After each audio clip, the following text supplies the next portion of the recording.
Tonight, crews excavating the site of JEA's new corporate headquarters unearthed what they thought was a newly discovered tunnel over the weekend.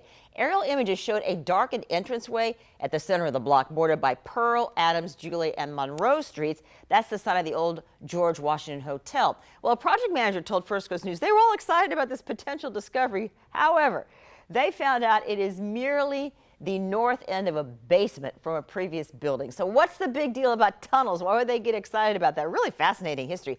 Jacksonville, did you know this? Used to have a network of tunnels built by banks in the early part of the last century to transport cash from vaults to bank customers. How about that? Only about 5% of the original network remains. They thought they'd found another one, but it wasn't quite as exciting as they thought.